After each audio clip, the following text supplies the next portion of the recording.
மாலைத்தீவுகள் இந்தியாவின் லட்சத்தீவுகளுக்கு தெற்கேயும் இலங்கையிலிருந்து 700 கிலோமீட்டர் தென்மேற்கையும் உள்ள கடற்பகுதியில் நூற்றுக்கணக்கான தீவுகளின் கூட்டமாக காணப்படுகிறது. இத்தீவுகள் மாலை போன்ற ஒரு தோற்றத்தில் இருப்பதால் அந்த பெயர் வந்ததாக சொல்லப்படுகிறது. இங்கு 26 பெரிய பவளத்தீவுகளில் 1192 தீவுகள் மொத்தமாக அடங்கியுள்ளன. இவற்றில் 200 தீவுகளில் மட்டுமே மனித குடியேற்றங்கள் காணப்படுகின்றன.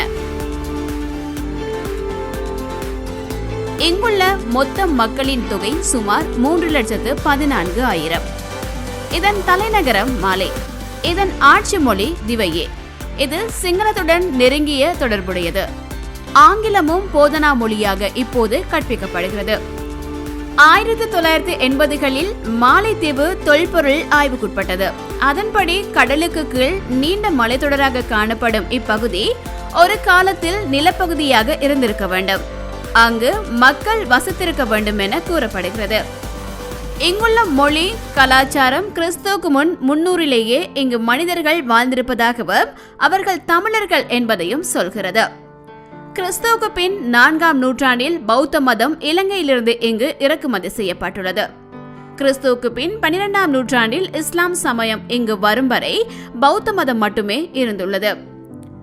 மாலைத்தீவின் வரலாற்றின்படி சிங்கள இளவரசன் கொய்மாலா என்பவன் மனைவியுடன் கப்பலில் வரும்போது திசை மாறி மாலைத்தீவில் சிக்கினான். மீண்டும் இலங்கை செல்லாமல் மாலைத்தீவிலேயே ஆட்சி செய்தான். அதனால் அவனே இங்கு முதல் சுல்தானாக இப்போதும் கருதப்படுகிறான். ஆனால் அதற்கு முன்னர் கிராவரு என்பவர்கள் மாலைத்தீவை ஆண்டார்கள். அவர்கள் தங்களை தமிழர்களின் வழித்தோன்றர்கள் என்று கூறுகின்றனர். இப்போது அங்கு வாழ்பவர்கள் தென்னிந்தியா, இலங்கை, இந்தோனேஷியா, மலாயா தீவுகள், கிழக்கு ஆப்பிரிக்கா மற்றும் அரபு நாடுகளை சேர்ந்த ஒரு கலப்பின மக்களே. மாலைத்தீவின் இசை பிரபலமானது. போடுபெரு என்ற உள்ளூர் இசை ஒரு பாடகன் உட்பட 15 பேர் கொண்ட குழுவினரோடு இசைக்கப்படும். இது கிழக்காப்பிரிக்க சாயலை கொண்டது. இந்த தீவின் கலாச்சாரம் பல இனத்தை சார்ந்த கடல் வியாபாரிகளின் வரவையே பிரதிபலிக்கிறது.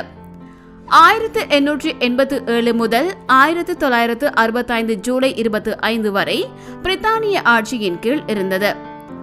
1968 சுல்தான் ஆட்சியிலிருந்து குடியரசுக்கு மாறியது. முதல் குடியரசுத் தலைவராக சுல்தான் ஆட்சியில் பிரதமராக இருந்த இப்ராஹிம் நசீரே இருந்தார். மாலைத்தீவுகள் மக்கள் கட்சியே இதுவரை பாராளுமன்றத்தை வைத்திருக்கிறது.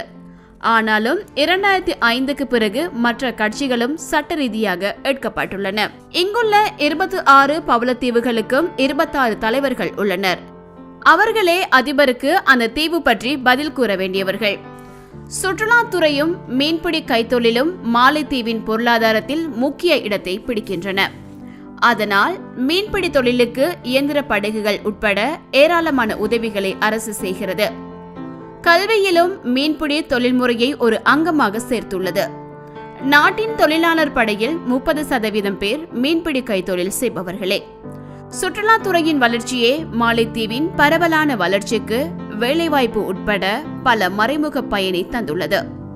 இங்குள்ள முக்கியமான 86 சுற்றுலா தலங்களை பார்வையிட 2000 மட்டும் சுமார் 4,67,000 பயணிகள் வந்துள்ளனர். தெற்கு ஆசியாவில் மாலைத்தீவு 2வது கூடுதலான தலா வருமானத்தை கொண்டதாக திகழ இதுவே காரணம்.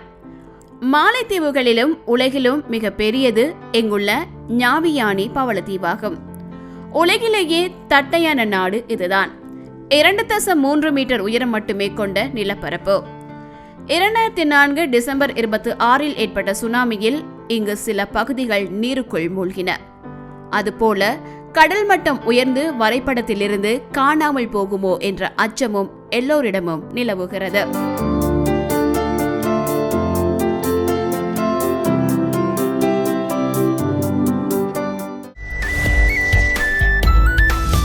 லங்கா ஸ்ரீ உலகத் தமிழர்களின் இதய துடிப்பு.